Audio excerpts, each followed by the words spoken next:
We're going to look at consumer behavior, obviously, and the chapter is personality, lifestyles, and psychographics. So within this chapter, and you'll find a chapter on this in the book, the objectives are for today: discuss the concept of personality. As always, we start with definitions and so on. Understand various research approaches to personality, so the academic side of things. Explain self-concept and self-esteem. And some of this, you might find some overlaps with your psych module. Describe brand personality. So moving it back into the marketing space. Understand the connection between personality and consumer lifestyles, and then explain the importance of psychographics for market segmentation. So starting with what is personality? So getting on the same page with regard to our definitions. Personality, lifestyles, and values are basic components of psychographics. The description of consumers based on their psychological and behavioral characteristics. Traditionally, psychographics measured consumer lifestyles, but more modern applications have broadened the approach to include concepts such as psychological makeup of consumers, their values and personality, and the way they behave in relation to specific products, so their usage patterns, attitudes, and emotions. And obviously, it depends on what kind of product we're selling, which of these elements might be relevant for us. So just move that down a bit. So people don't always behave in the same way when they hold the same values. So they vary in terms of their personality and the way in which they respond to different situations. Personality consists of distinctive patterns of behavior, tendencies, qualities, or personal dispositions that make one individual different from another, leading to a consistent response to environmental stimuli or external stimuli. So we are that stimulus. We are the external, the environmental stimuli sometimes in our advertising or marketing campaigns, and we want to know who is going to react to this, who is going to react favorably and do what we want to achieve in that campaign. So whether it's to increase sales or quit smoking, that's the response depending on the campaign. So the concept of personality has a number of characteristics. Number one, a person's behavior should follow some degree of consistency that distinguishes from a person's random responses to different stimuli. Number two, typical behavior should distinguish one person from another. So a personality characteristic can't be shared by everyone. Then it's not a characteristic, it's just human. Three, it interacts with particular situations. One type of situation is the social context in which purchases occur. So that's usually something of relevance to us. And then finally, it can't be expected to accurately predict an individual's behavior on one specific occasion from a single measure of personality. We're more complicated than that. So personality characteristics are not rigidly connected with specific types of behavior, unfortunately, and marketers cannot predict how many packets of biscuits a person will buy or what type of car they will own by simply just looking at one specific characteristic or even all of them. So a person's personality is usually described in terms of traits such as self-confidence, ascendancy, emotional stability, dominance, sociability, achievement, autonomy, defensiveness, order, change, affiliation, adaptability, deference, and aggressiveness. And you can Google those if you're not sure what they mean in relation to personality. So, moving on to research approaches to personality. What studies have been done? How do we study? So, psychoanalytic approaches. According to psychoanalytic theories, personality arises from a set of dynamics, so constant change, unconscious internal struggles within the mind. And Freud would have been at the forefront of this in his day.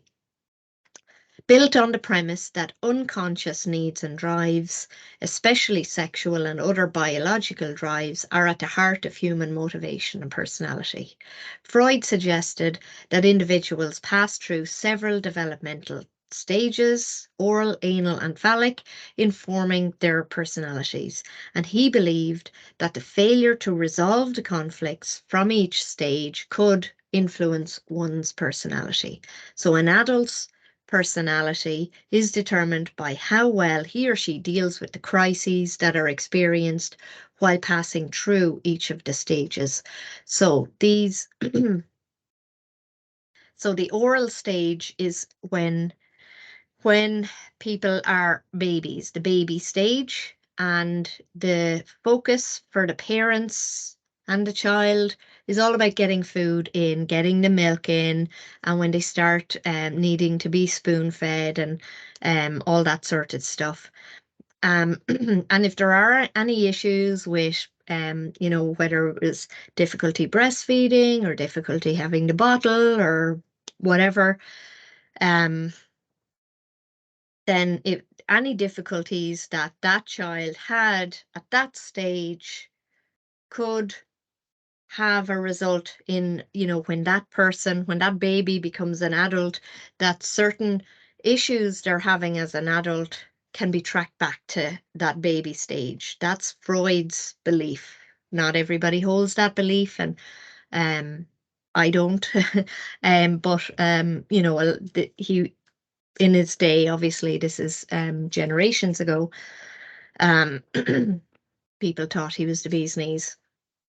The anal stage is when that baby turns into a toddler, and it's the issues are move on to toilet training. So even the titles of these stages are actually misleading to some degree. So anal stage is literally just all about toilet training. And again, if the child has issues or traumas around that time, and maybe the parents are having difficulties, and maybe bedwetting and different things like that, which are obviously normal to some degree at those stages, but issues around that age and stage, he believes, then could cause other issues in the adult. And then finally, the phallic is just his title on puberty.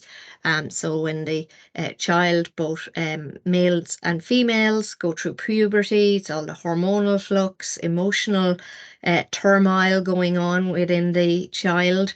And again, if that doesn't go smoothly, that can cause other issues later on. So feel free to do more reading on that if you're interested to see what modern psychologists would say about Freud's theories on that. So, excuse me. So we'll just read this appeal. So here we've got the Magnum ice cream appeals to the indulgent soul of consumers. So Magnum, first launched in Ireland in 1990s, marketed to appeal to the senses in adult consumers. Magnum promotes itself as having its own ritual, biting into the cool, luxurious Magnum chocolate and then encountering a smooth contrast of delicious vanilla ice cream. Its producer, HB, claims that everyone knows that eating a Magnum isn't an ordinary experience. In 2006, HB relaunched Magnum with a new look and feel that reflected a premium brand. The relaunch was a success and resulted in a 9% increase in impulse singles market for Magnum, so the individual ice creams, as opposed to the multi-packs in supermarkets.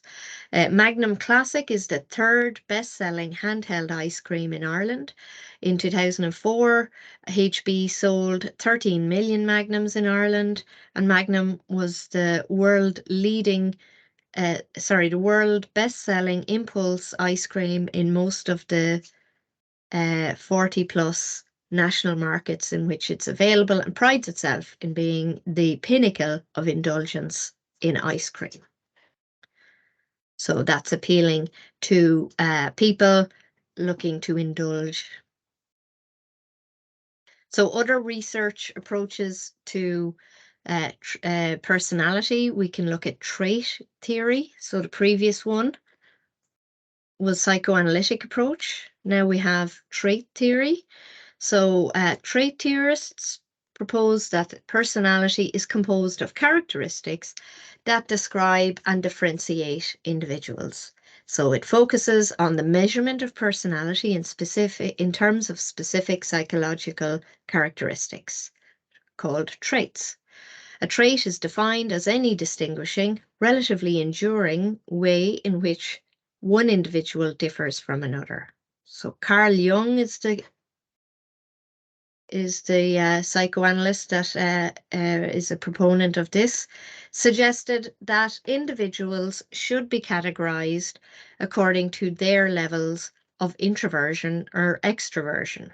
So it's a spectrum. So some people are way over here on introverted scale, and some are way over on extroversion end of the scale. But some people are in the middle and varying degrees along the line. So introverts tend to avoid social situations and therefore may not find out about new product from others. They're not engaging in the conversations to find out. They are less motivated by social pressure and more likely to do things that please themselves. In contrast, extroverts are outgoing and sociable, and they are more likely to want to hear from other people's experience, and they're more likely to follow the crowd in terms of what they purchase as well. So the next one then is social psychological theory. Another group of theories focuses on social rather than biological explanations of personality. They propose that individuals act in social situations in order to meet their needs. So it's a need fulfillment. Everything is about need fulfillment. So horny. So again, we've got the psychologist involved. Again, generations, decades old research, but these are all seminal uh, research, which means people keep referring back to them even though they're old. So it's okay to sometimes we discourage using old references, and you will be advised to find a more modern reference for that point. But with seminal work, it's when you need to go back to these are the original proposers of certain things, or they came up with these ideas. So Horney believed that behavior can be characterized by three major orientations. So number one, compliant individuals are dependent on others and are humble, trusting, and tied to a group. Number two, aggressive individuals need power, move away from others, and are outgoing, assertive, self-confident, and tough-minded. They desire to excel and win admiration. And number three, detached. So they are independent, self-sufficient, but suspicious and introverted. They desire independence, self-reliance, self-sufficiency, and individualism, or freedom from obligations. So this guy's theory is that, that everybody can be categorized as 1, 2, or 3. So some people would, again, these are, you could draw it in a sort of triangle, and that people might tend towards one and maybe away from another, and things like that. Excuse me. But it's from a marketing point of view, for your product that you are selling, you could perhaps, if you got the right information, class your customers into these, and it's not for an extreme diagnosis as such. It's just to see what are their motivations, what works with them, and so on, and who should we be looking at. So the compliant individuals are not going to be the innovators and leaders and so on. Whereas the aggressive individuals, number 2, and again, it might sound more dramatic than it is, but these are the people who are likely to buy first. They're going to be the first movers on any new type of thing. So they're going to be the innovators, the early majority, and so on. And they're going to be writing the reviews that the compliant individuals will follow. And detached, maybe we need to recognize as marketers that the third group is one that we normally don't cater to. And how do we need to communicate to them if they're in our target group as well? So understanding these kinds of theories helps us understand how better to communicate to certain groups within our overall target group. So continuing on this social psychological theory, Richens found that assertiveness and aggressiveness were significantly related to styles of interaction with companies. Highly assertive and aggressive people were likely to perceive complaining as acceptable and enjoy doing it. It's just normal conversation to them, normal engagement. And companies often use sock psych theory to position their products and services. If a company wants to target consumers who have a desire to be non-conformist or individualistic, they would be guided by the characterization of the detached individual. Harley Davidson, for example, would fit into that category of company. So behavioral approaches then. Behavioral approaches propose that differences in personality are a function of how individuals have been punished or rewarded in the past. Individuals are more likely to have traits or engage in behaviors for which they have received positive reinforcement. So reinforcement increases the likelihood that a specific response will occur in the future as a result of a particular stimuli. They are less likely to maintain characteristics or behaviors for which they have been punished. So behavioral approaches to personality involves the principle of operant conditioning. So if you're toilet training a dog, you bring the dog every half an hour or the puppy outside. And if they accidentally, they don't know why they're going outside, but if you're going every half an hour, hopefully by chance they will wee outside or do their business. And whenever that happens in the place where you want it to happen, you lavish praise on that puppy and they start to associate doing the wee over there with getting, I want to do more of this. And excuse me, if they wee in the wrong place, in generations past, people used to use various methods to punish the dog, but that is usually not effective. It's effective in the short term. They may stop doing it there, but it causes other psychological issues. The positive reinforcement is lavishing the praise or giving the treat when they go You know, and the first few times it's accidental, it just happens to be. You keep bringing them out, and eventually, you know, they will go in the right place, and then they'll want to keep doing that. So personality and self-concept. The self-concept represents the totality of the individual's thoughts and feelings, having reference to himself as an object. Oh, excuse me. This suggests that individuals evaluate themselves in an objective fashion regarding just who and what they are.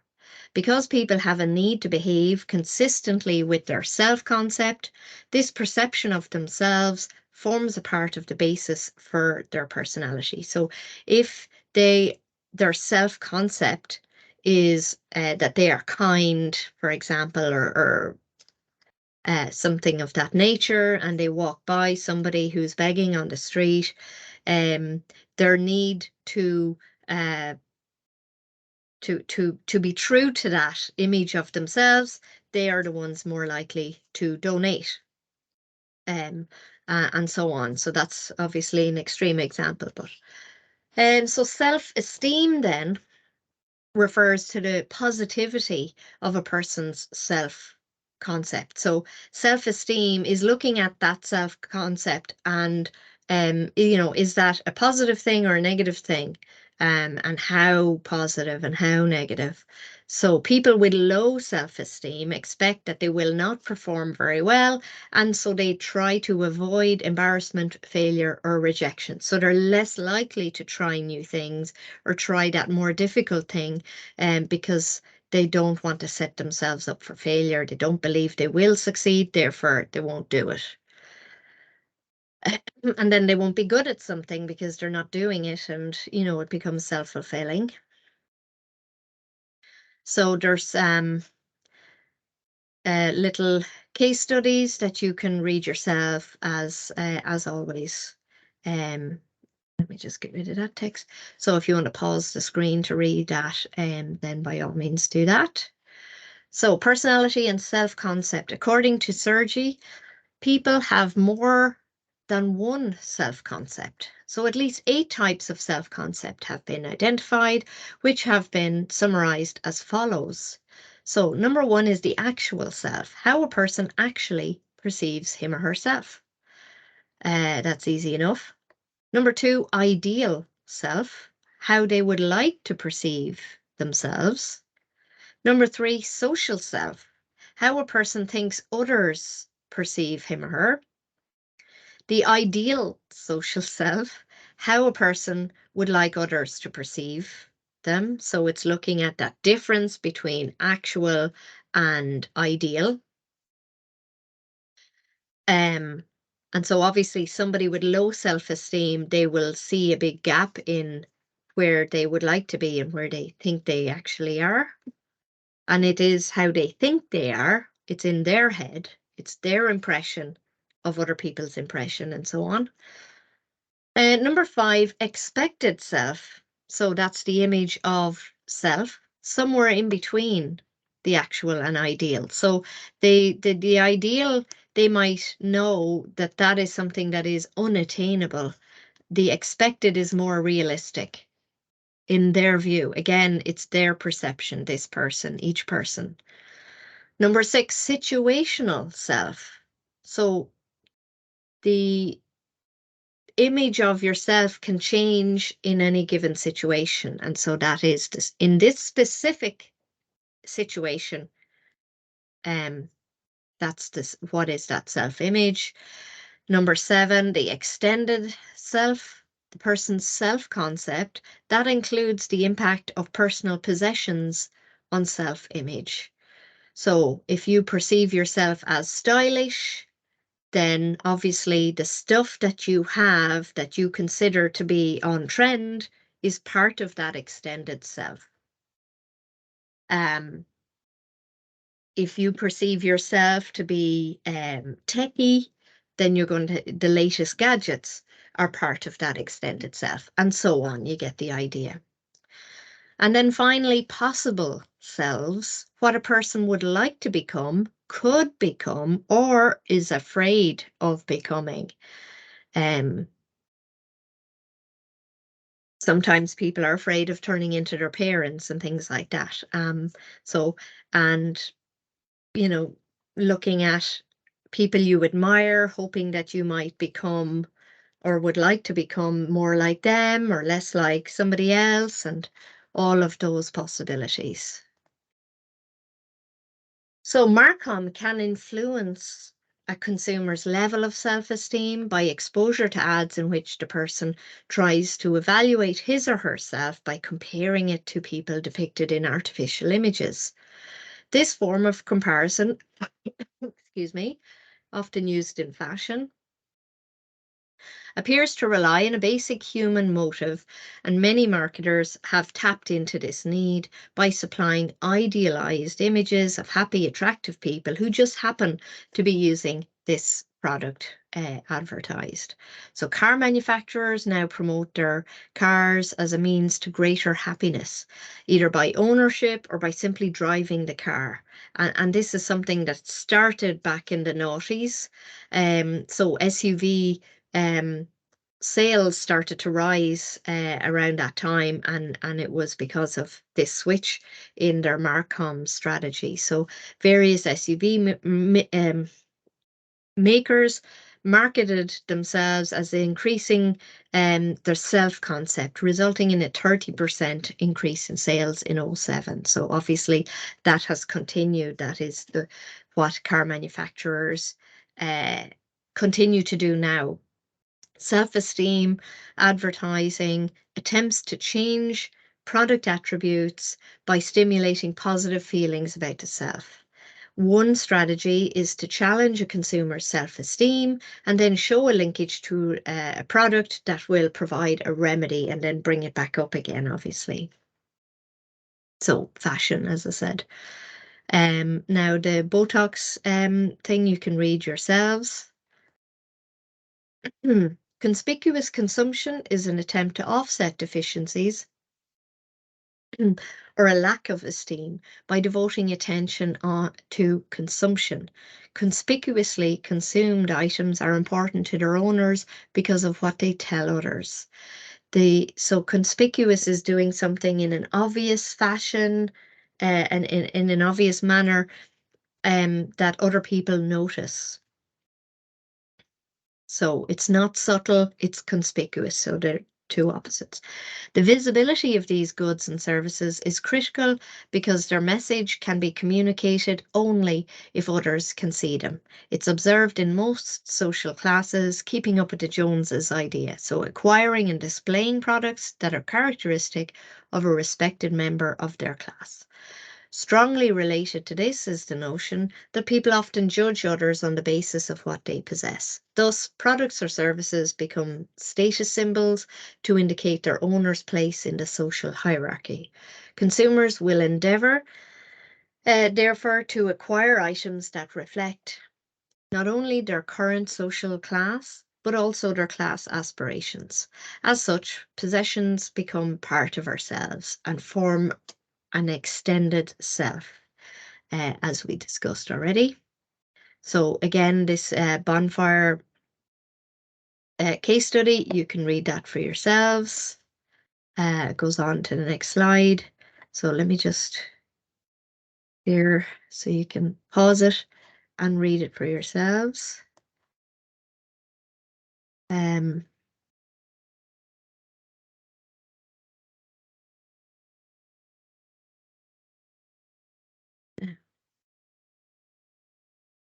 So because inner characteristics that constitute an individual's personality are a unique combination of factors. No two individuals are exactly alike.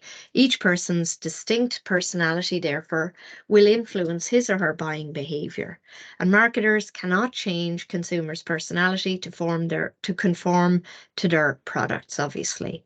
However, if they know which personality characteristics influence consumer responses, they can attempt to appeal to the relevant traits inherent in their target group of consumers. So again, the more we know about our customers, the more it will help us to either communicate to them or understand their needs and wants better.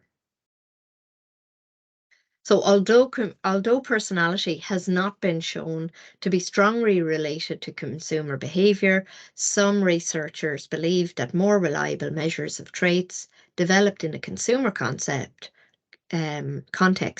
would reveal a relationship. The association between personality and consumer behavior may be stronger for some types of consumer behavior than for others. Although personality may not be useful in understanding brand choice, it may help marketers to understand why some people are more susceptible to persuasion, particularly some people particularly like a certain ad or engage in more decision-making processes. An example is the selection of a greeting card, which represents a personal message and is therefore an extension of the sender's personality. So marketers are keenly interested in understanding how people think about brands. Consumers subscribe to the notion of brand personality. That is, they attribute various descriptive personality-like traits or characteristics to different brands in a wide variety of product categories. Some personality dimensions that can be used to compare and contrast the perceived characteristic of brands in various product categories include um, old-fashioned, wholesome, traditional. So that's one personality dimension. Another is surprising, lively, with it, or serious, intelligent, efficient, glamorous, romantic, sexy, rugged, outdoorsy, tough, athletic. So each brand could perhaps slot itself into one of those 5 categories. So I mentioned Harley Davidson earlier, and that probably would slot into that last personality dimension. That's what they're going for in the vibe that they're putting out. So as these dimensions reveal, a brand's personality can be either functional or symbolic. Brand personality can also be enhanced by the use of an associated logo to reinforce the name or through particular style in which the name is presented. So Coca-Cola is a classic example. Coca-Cola means a lot more to people than just a fizzy drink in a bottle or can. It's the world's biggest brand, not just drink, and is more recognizable than any other person or thing on the planet. Consumers not only ascribe personality traits to products or services, but they also tend to associate personality factors with specific colors. So Coca-Cola is associated with red, which suggests excitement. So that specific red color, people would recognize it a mile away, even if the words on the can were different. The stylized writing is also part of everything that is in that. So another little case study to read yourselves on Bailey's. Oh, here, let's just read this one.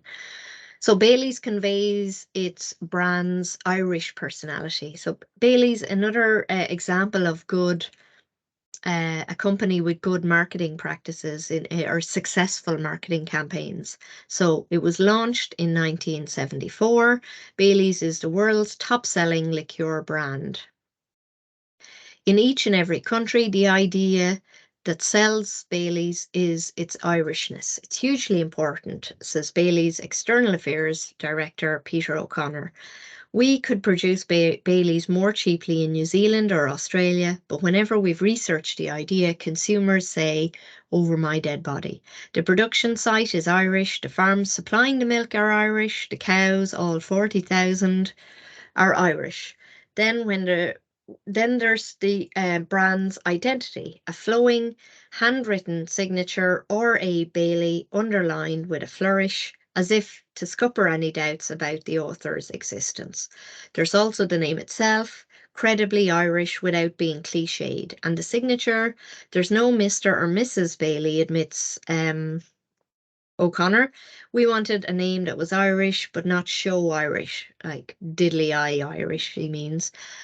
The R.A. Bailey was a way of putting a name behind the factory, a way of getting across that the product comes from Ireland. But Bailey's success isn't just down to taste. Like many brands that conquer the world, R.A. Bailey is self-made, dreamed up to fill a gap in the market, in this case for a spirit that would appeal to younger consumers, particularly women.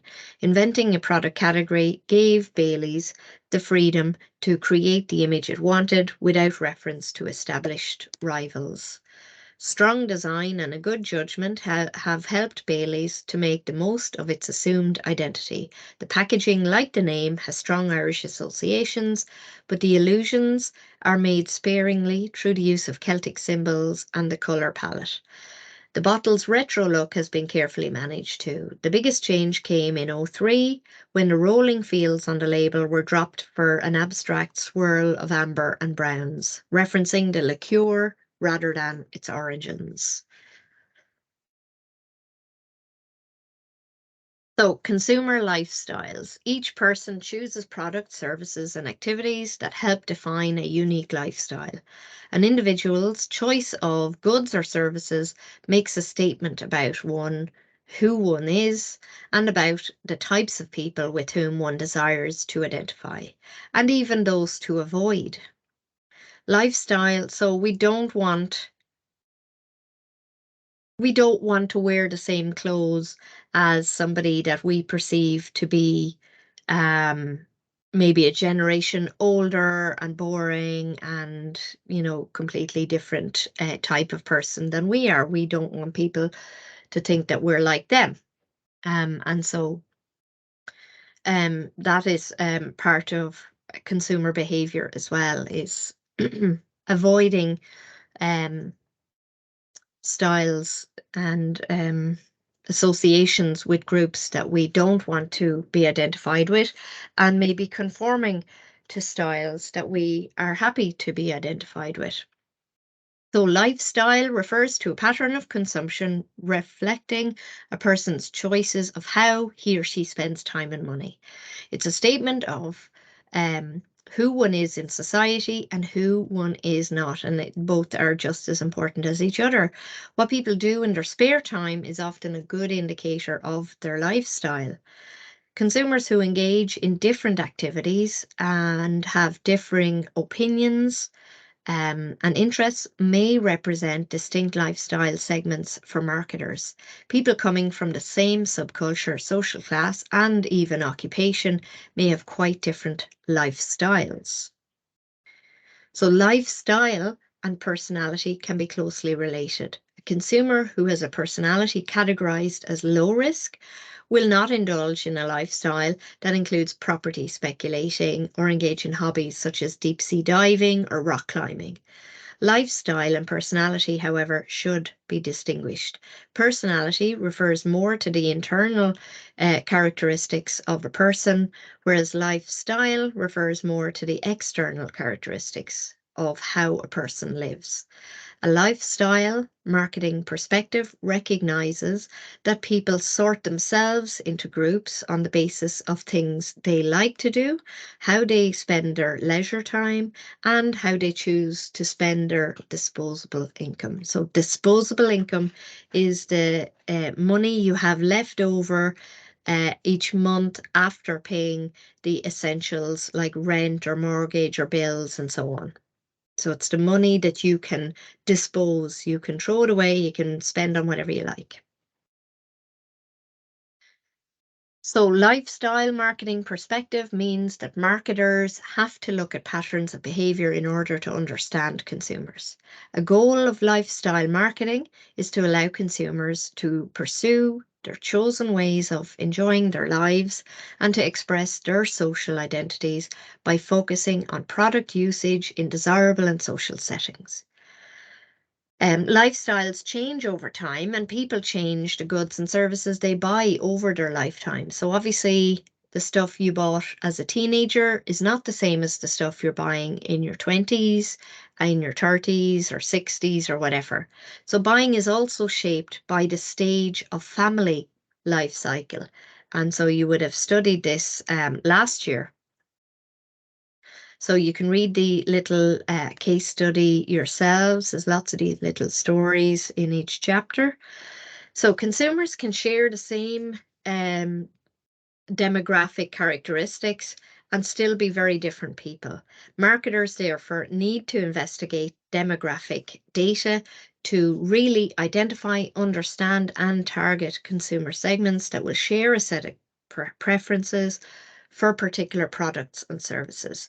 Demographics allow marketers to describe who buys, but psychographics allow marketers to understand why they buy. So they work well together. When personality variables are combined with the knowledge of lifestyle preference, marketers can then decide which consumer segments they should focus on. This tool is known as psychographics.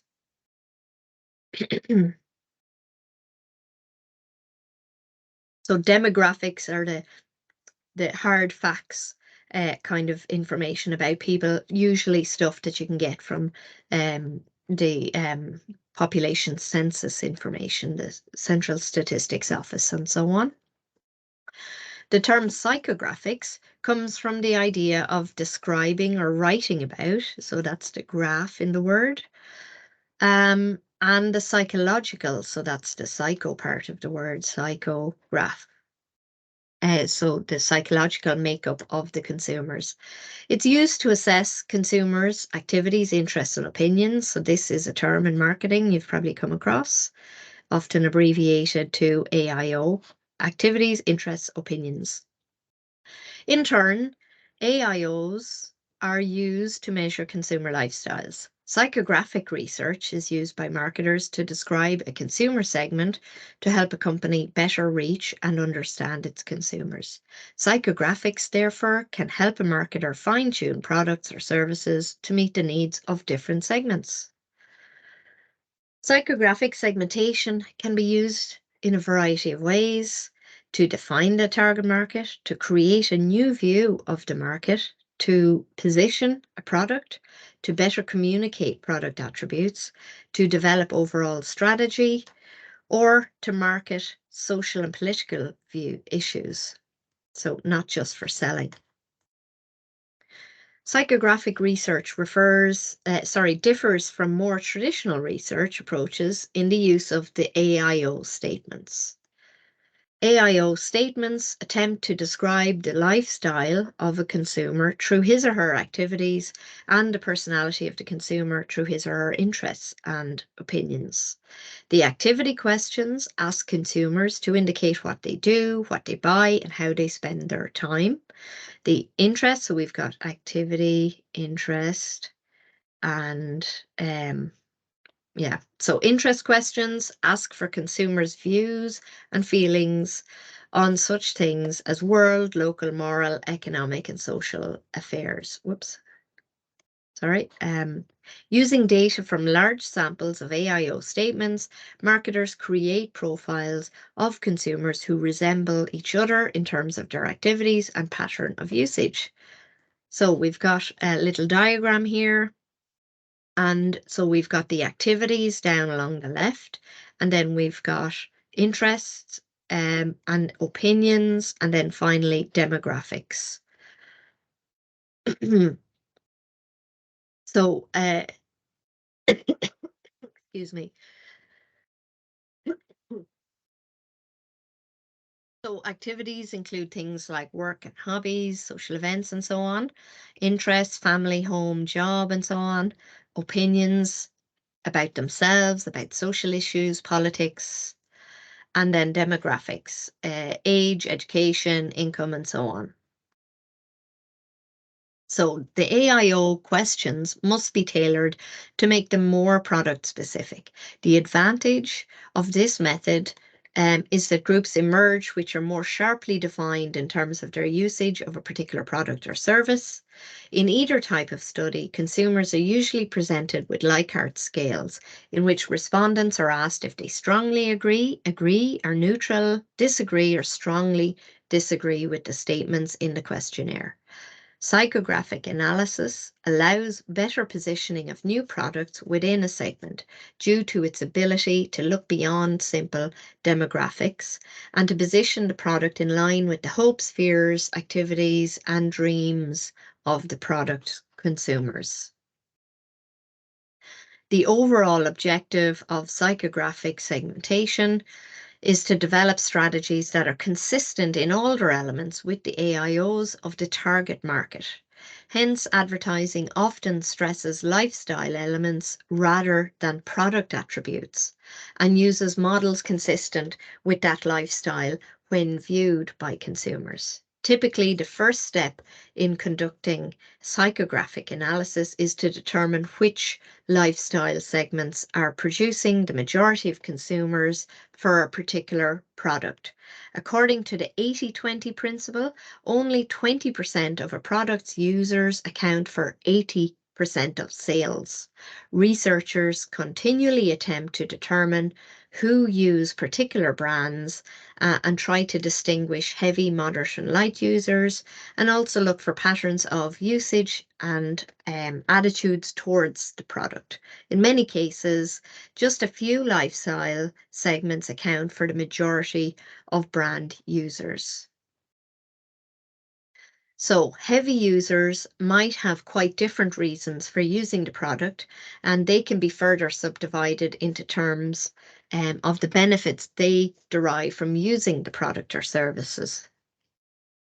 So VALS, and that stands for Values and Lifestyle Survey, was developed in the 70s, so we're going back a good bit, to identify potential target markets and to understand how to communicate with consumers.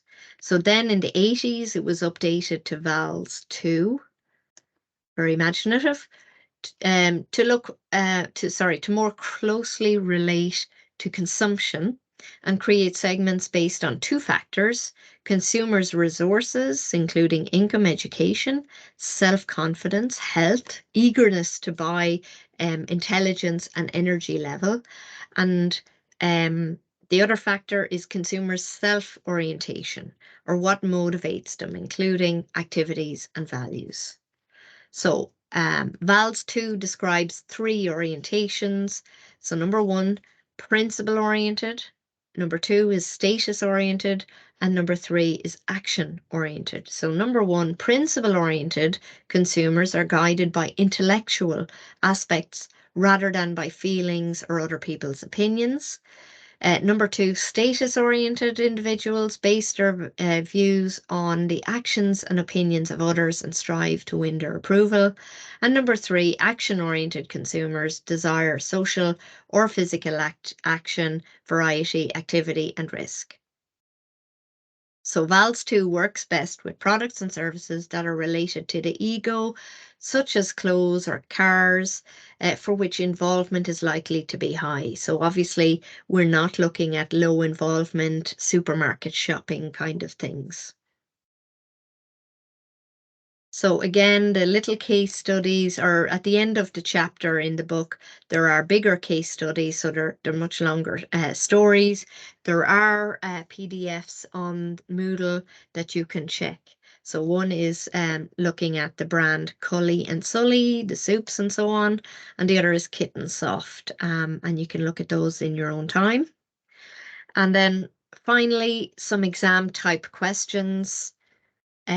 So obviously there will be an exam in this at the end of the semester, and most chapters will be, I haven't written the paper yet, but basically pretty much all chapters or most chapters will be on the paper either as a short question or a longer question. So either 10 mark or 20 mark in the main. And so if this chapter comes up, these are some of the possible questions. So for every chapter, I would recommend that you, for your study, you practice writing out sample answers to some of these questions and become familiar with how you express yourself on paper. Write out, it's a paper-based exam, so your study should be paper-based. So physically get your hand into training and start practicing writing out. Don't write out bullet points, practice writing full sentences, practice expressing yourself as thoroughly as possible. Because if you're just writing bullets in the notes, on the day of the exam, your brain is not on your side. In a high pressure situation, it becomes harder to do simple things like how do you expand that bullet point into a full sentence, or how do I expand that bullet point into a paragraph? And what example am I going to use? Oh my goodness, blah, blah, blah. So get all of that thinking out of the way and have it practiced. And then if that one of those questions comes up that you have already practiced, hopefully muscle memory will kick in. Once you start writing part of it, your hand will do the talking, and hopefully you'll be able to answer the question that has been asked. So questions here, discuss the various research approaches to personality. So that would obviously be a long question, probably at least 20 marks. Number 2, explain what is meant by self-concept and self-esteem and their relationship to consumer buying behavior. So when you're reading the exam paper, you should have a pen in your hand and circle the elements that are being asked for. Most people who fail, firstly, have probably not answered enough questions. They've skipped. So you will have to answer 3 full questions and all parts within that. So usually people who have failed have skipped and not done that. And secondly, people who haven't done as well as they expected, they have perhaps they've seen one term in the question and they've answered their whole answer is based on one part of the question, and they have ignored other parts of the question. So circle all the parts, explain. So you have to waffle a bit. Whoops. Okay, so we are being asked here about self-concept, self-esteem. So those 2 things need to be defined and separated. How are they different from each other? And then the second part is and their relationship to consumer buying behavior. So there are 3 parts in that question. And guaranteed, if that's on the paper, there will be a significant portion of the class who will leave out one of those 3 elements. So practice reading questions and understanding all the bits that you have to include, and then practice writing them out sample answers. And thinking, have the thinking done in advance, have the thinking done of, okay, I'm going to put a watch on the table, borrow one if you have to, because you're not allowed to use your phone as your clock and so on. The exam will be marked out of 100. You will have 2 hours to complete the exam. So if you take off 10 minutes of that at the start to read the exam paper thoroughly, understand exactly which questions you want you could write more on and which ones you want to leave out and so on, have that all strategy worked out. Leave another 10 minutes at the end for contingency. Maybe there's a difficult question that takes longer. There's always one that takes more thinking time, or you're struggling with every line you're writing, so it's going to take longer. Or maybe it's your awesome question and you just want to keep writing and writing and writing, but wait for your contingency. So if you have that 10 minutes at the start and keeping back 10 minutes at the end for your contingency, that leaves you with 100 minutes out of 2 hours. 100 marks means 1 minute per mark. So if you're getting 10 marks for this answer, spend only 10 minutes on it. Then move on. You can come back to it if you think you have more. Don't do it now. Wait, leave a page, start a new question. If it's a 20 mark answer, then spend 20 minutes on it and so on. And then when you have that 10 minutes left at the end, then you can use that to go back over, because it's much easier to get the first few marks of a question than the last few marks. You've written an awesome answer, but getting from 70% to 100% in any question is very, very, very, very difficult. Whereas getting the first 30% of any question is quite easy by comparison. So make sure you get the first few marks of every question that you can do, and then go back over and get the extra marks that you can by giving all the extra detail. And it's all that big extra work goes into getting the rest of the marks.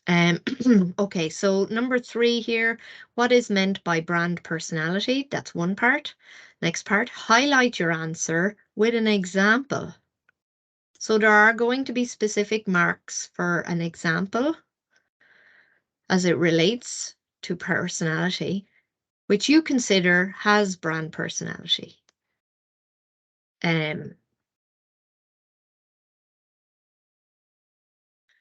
So you could talk about something like Red Bull. All their Marcoms, everything they sponsor, the people they sponsor, the events they sponsor, it's all giving off that vibe of exciting brand personality. It's an adventurous, the brand personality is all about adventure, excitement, high energy. And everything they do, everything they put out there, from the packaging to just all the Marcoms, sponsorships, all that is all giving off that vibe of that brand personality. It's all reinforcing in there. Number 4, what would a company hope to gain by analyzing consumer lifestyles? And then the other part, discuss the benefits of psychographic segmentation for marketers. Okay, so that's the end of that topic. You're now another large step closer to being able to complete the final exam and the parts of your CA as it relates. Okay, thank you.